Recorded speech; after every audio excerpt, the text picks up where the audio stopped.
Liverbird Podcast.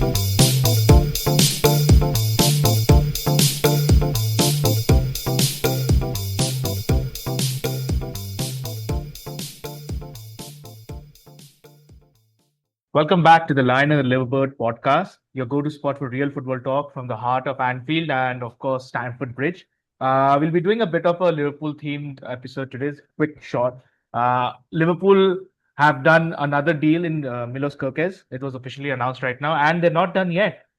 There seems to be a lot of talk regarding the forward lineup: Alexander Isak, Hugo Ekitike, somebody that Rohit you have mentioned at a long time, and there seems to be a chance that Darwin Nunez could be off.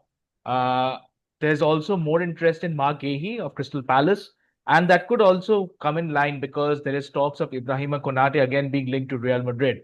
So before we dive into all of these and discuss what the future lies for Liverpool in the remaining days of the transfer window, if you like our content, please share, like, and subscribe. It's really great to see your interactions. Ask us questions. We'll try to answer them as much as possible. But let's get straight into it. The attack of Liverpool seems to be the next uh, aspect that Arne Slot, Richard Hughes, and Michael Edwards want to work on. Darwin Nunez is the big question here because there's a lot of talk of Darwin Nunez being sold. There were links of him being sold to a Saudi club for 70 million, and Napoli have now come in with a deal of 50 million euros. That's 70 million pounds and 50 million euros, and we're trying to push for a 70 million deal. I think that it's over for Darwin Nunez. I think it's just a matter of time, and I think it makes sense for him to stay in Europe and move to Napoli. Of course, you're going to miss that energy, the enthusiasm he had when he came on the pitch. But for a side like Liverpool that wants to keep on progressing and becoming better, you can't have somebody who's not the finished product, and Darwin Nunez is that. Despite us, giving him time, giving him a couple of years to build up from his time at Benfica, he's just not been it. And in place is the big question. Do we move for Alexander Isak or do we go for Hugo Ekitike? Isak is the finished product. He's there at Newcastle. He knows the Premier League very well. There are rumors that we are going to make a huge bid for him, and money is no factor for Liverpool. Now, if we do end up selling Darwin Nunez, I think there could be another transfer that we make in the attacking sense. Isak would be incredible, but do Newcastle need to sell him? For Ekitike, I'm not quite sure about him because he seems to be another player in the Darwin Nunez mold in the sense that he needs to still develop, become better. And coming from the Bundesliga to the Premier League, I'm not quite sure he'll translate that well. So the one thing I want to end this section with before I get your thoughts is the financial angle. So Isak would be around 120 million pounds. Ekitike would be, I think, 50 or 60. Nunes, if he goes for that 70 million, and then we add, maybe throw in a player like Diogo Jota to the mix for Newcastle, I think that would be a great deal, and Newcastle might take it. Just to end this also, Newcastle have now made a bid of 125 million, almost exactly the Isak money for three players. That's, I think, Joe Pedro and a couple of other players of Nottingham Forest. So, Rohit, what do you take on Darwin Nunez, Ekitike, and maybe Isak? So I think Ekitike's cost is around 100 million euros. So that's why Chelsea kind of backed out because Chelsea has been trying to negotiate for him, but he's turning out to be too costly, right? So I think Isak is obviously going to be the costliest option. And then it's going to be Ekitike. I don't know whether Isak is going to be let go of by Newcastle. They have Champions League football, right? And I don't think they are under PSR pressure anymore from what I read. It's going to be hard for you guys to get Isak unless he pushes for it. But Ekitike is a really good footballer, man. And I think Arne Slot being a great coach, I think the fundamentals that Ekitike has from, the videos I've seen, the people I follow, it's really good. He's a tall footballer, but he's pacey and he's got really good technical skills, right? It's a very good combination. I can see you guys going for Ekitike eventually. The only thing is how much money will you get for Nunez? And talking about Nunez to Napoli, I think him and Lukaku can be a pretty deadly strike force, to be honest with you, especially in the Champions League, right? Those two kind of chaos merchants in a way. Both of them miss chances, but they are also good at what they do. It'll be interesting. I'm pretty sure that, Nunez is going to move for how much money is up in the air. But you guys getting either Ekitike or Isak, and either ways is going to be great.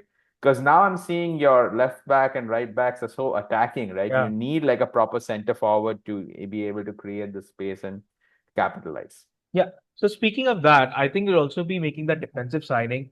I wouldn't mind Ekitike also coming in, but I just feel that now it's not the time for somebody to come in and take the time and understand and grow and develop into the finished product at Liverpool. I think we want to take the next step. Now regarding Marc Guéhi, it's very interesting because quite a few transfers news is coming out that he could be the one that we move for next. We need a defender. He's in the final year of his contract. It makes sense. He's English. He's really good. And the bigger fear is that Ibrahima Konate could end up going to Real Madrid.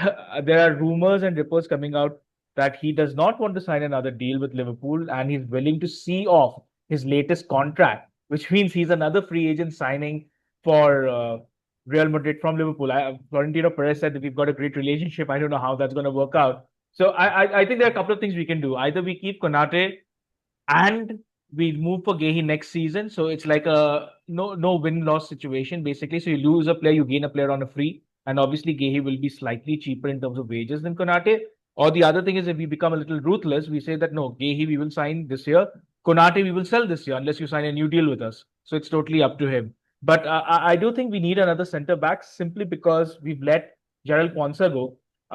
We've let Nat Phillips go after a long time. He was on our books, and we need that extra quality at the back. I don't know if it's possible that Anish not even plays a back three this season because of how attacking Milos Kerkez and Frimpong is. So that's the other one I want to keep an eye out on is to see how and when we move from Aghi and what happens to Konate. So what are your thoughts on this? Real Madrid again doing the free agent thing. Yeah, I saw Konate was only on like 70,000 pounds a week or That's something. That's insane. pretty That's low. insane. That's Yeah. pretty low, right? Yeah, For a that's very defender low. of not just his quality, but also his like overall output, like championship winning defender, was great on the ball. Obviously, he's strong and fast and all of those things, but complete modern defender. So I mean, yeah, I could see that. Real Madrid coming back again to scavenge off of Liverpool's free agents. That's totally possible.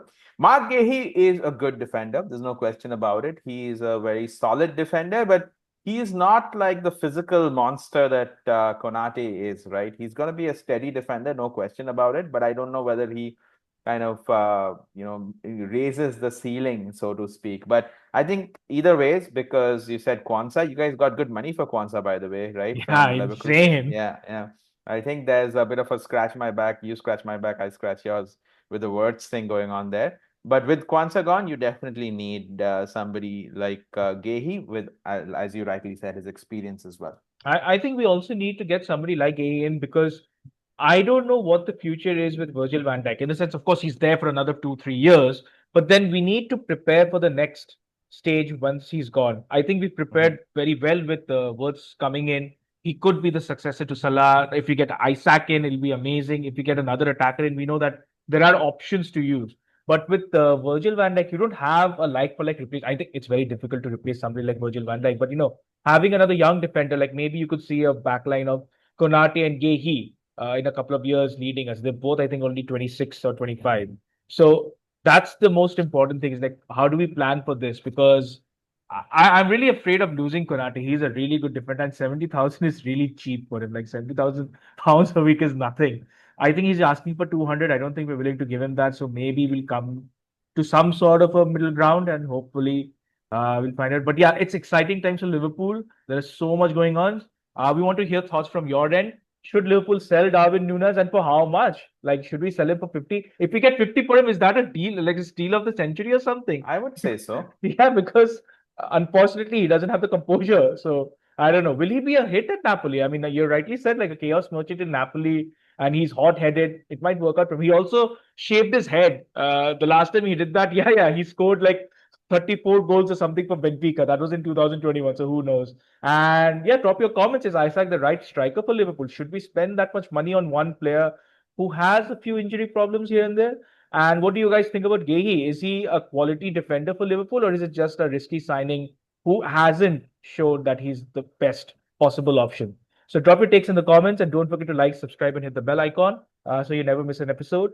And there's so much going to be about the transfer window. It's insane. I'm so excited. Finally, there's a Liverpool transfer window I'm excited about.